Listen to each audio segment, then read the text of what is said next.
wonderful woman, this icon of dance and such an important part of Egyptian history is Farida. Please let's give her a warm welcome.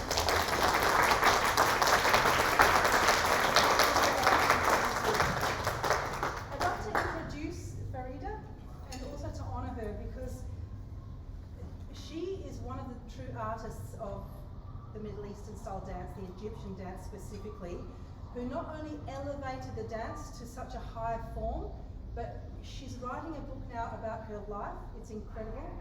It's a beautiful book, not just with her stories, but her pictures and everything, and it's from the heart. When you read this book, you're going to realise she's not just telling you about the dance and the journey, but how to be a human, how to be an honourable, I'm freaking crying.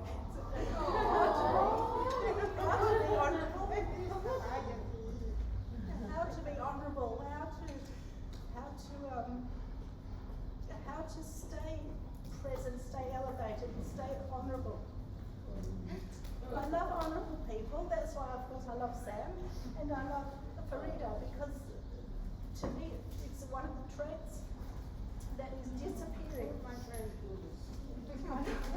It's one of the traits that's disappearing from the arts.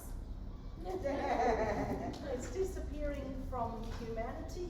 It's disappearing from our relationships with each other.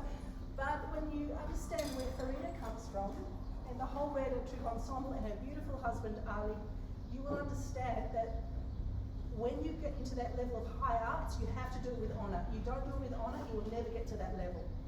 So to the most honourable woman I know, Farida.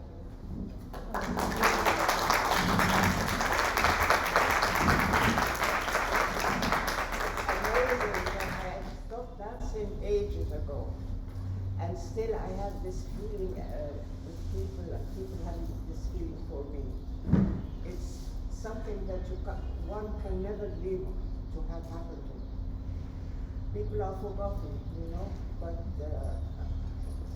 with me it's different. They look at me and they do like this, and I say yes, oh, come, and they call the grandchildren, and they come, the men, the old men, the old women, and the young, because for one film that Ali was able to do,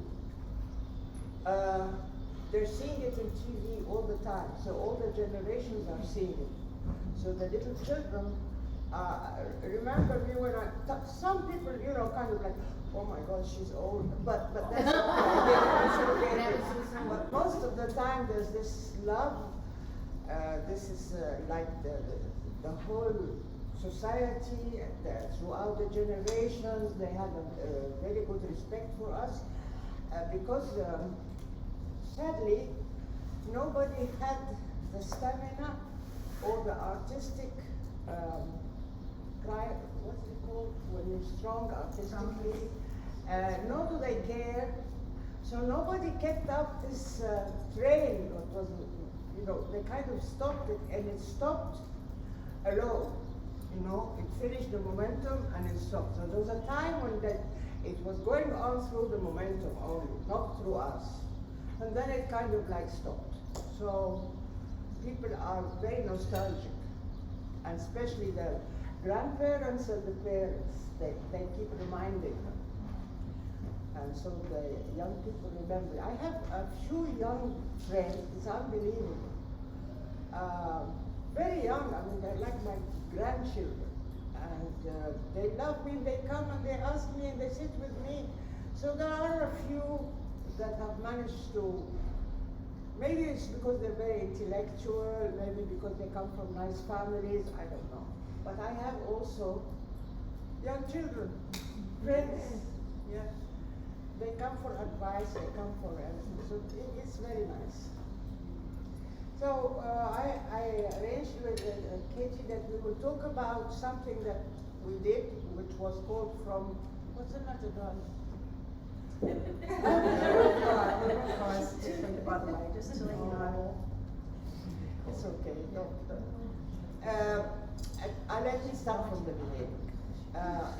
In 1965, we had already become very popular. We traveled, already we had a repertoire of dances, small sketches, big 20-minute, 25-minute dances, 3-act dance dramas. And then actually it was Mahmoud, he decided, let's go, I want to go and study the dances of Egypt everywhere. So we started to have groups. He used to choose the groups. I would go with him. We're talking about 1965. We were socialist country. We didn't have our fancy cameras, or we just had a very small 8mm camera and recorders. Do you remember the recorders where you, like a piano? Remember those? One of these. And black and white still pictures, and that's it. So we started going, we said we'll go to the different parts of Egypt to record the indigenous dance. Now, listen very well. There is a difference between an indigenous dance, traditional dance, okay? So there's a much more different. Indigenous means it belongs to a kind of different people. So like for instance, Nubia, where they dance, it's an indigenous. It's indigenous to them. They have their own languages also. And then there's the traditional, where they do things like when they have the Moulid. You know what a Moulid means? The birthday of a saint or prophet. It's a secular thing, okay? And they dance, so that's tradition. And then there's the indigenous dances. Indigenous belonging to that area. So the first, we went to Upper Egypt, of course, that was the first place we went. Mahmoud, and he chooses his young boys and women, men and women, and me, and we went to Upper Egypt, Luxor, Suhag, Asyut, all the Upper Egypt, to see what they're doing, and then they have this famous stick dance. So he was, then he got, we used to, for instance, okay, it's not enough to be, and you know, I have to stop here a bit and say that when I went to UCLA, I'll say this from the beginning, when I went to UCLA, I started having in the classes, ethnography classes, and they always said that when you go to study dance people, wherever they are, you have to try not to be we and they. So like, oh, we're looking at you, show us. No, we try to be, in any way, we were part of them. They were Egyptians. So the whole feeling of working and being there was more intimate and more relaxed. And at the same time, Mahmoud said he used to join in. He joined in with the people dancing because, so of course that was another experience because he had his boys kind of, when they do the same movements, they kind of get it into their bloodstream or get it into understanding their body motions. So that was very interesting because when I went to UCLA, I found them saying that you have to do this, that, and I would sit there and say, oh my gosh, Mahmoud did that. Oh, we did that. Oh yes. So it was very interesting to find that out, that we were doing the right thing without knowing that we were doing the academic way.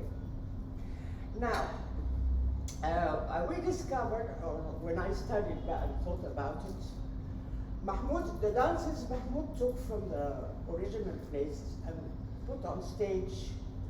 This is the topic I'm talking about now. We have to make regard, the characteristics of all these dances have share the same characteristics. One, everybody can join in. You can join in or leave it at any time according to your will, because these are your relatives, your friends, your countrymen, or your village people. And so there is a kind of, okay, I'll dance, no, I'll watch. I will talk about the relation between male and female afterwards, okay? But right now, I'm talking about the characteristics of our, it's not a set, because like if you go to the Balkans, for instance, their folk dances that they do is very exact. Structure. They dance, the music's finished. They're 18, they're 16, they go, they come. But in Egypt, it's forever. If you want to dance, if you want to keep going, you go. So events can take 1 or 2 hours, or can take all evening, depending on the will, the feeling, the whole atmosphere of this society, whether they're villagers or Bedouins or whatever. So this is something everybody shares. Another thing is, there is a system. Usually, the men dance in a row. And the row can be 100 people, and it can be 5. Depends on what's happening. Every group has something called the poet. And he's the one who sings. The dancers reiterate the last few words. And so he says, مثلا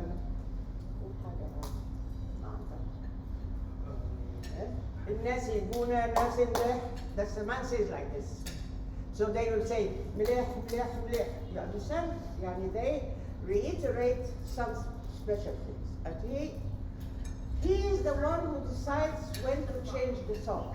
He keeps singing and they keep one thing. When they're dancing, there must be probably one man who decides when to squat. Usually the dancing is a lot of squatting, a lot of bending over. They don't skip or jump, very sedate, very earthbound. They move a few steps like this, a few steps like this, take a few steps, and then they kind of bend down or on one knee or 2 knees, get up. That's kind of like what they're doing. But the changing of the movement is up to one of these people. So they follow him. And that's why it is such a resilient dance. Because they can stay all night doing it. And then I'm watching, oh, how nice, I get up and join them. Another man would sit down. So it's not a strict, closed square. It's a circle. I was thinking once of writing an article saying that a circle is not a square. I don't know. You can never fit a circle in a square, or a square in a circle. It will not fit. It's a very circular, we are. Depends. It comes and it goes, and people are happy and stuff like that. So, anyway, our dances that Mahmoud took, we cannot do the same thing. This is a stage. This is people sitting in a dark place with 4 walls around him, and he's paid a ticket. He has to be comfortable and he has to be taken in. He cannot watch people dancing forever. There is no moonlight, there's no sand dunes, there's no ambiance, there's no atmosphere, no. So you have to be very professional. So you have to make a dance that has all the characteristics, but it has to be very condensed and very strong, and not to lose its little ethic. Natural essence. Essence? The natural things they have, not to lose it, not become stiff, Flowing. You have to keep the essence of the dance, the feel of the dance, the lightness, but at the same time you have to keep the man who's watching, who's paid the ticket, happy. He shouldn't yawn. If you're dancing and you see your audience start to fidget, you know there's something wrong. You better finish the dance and go out.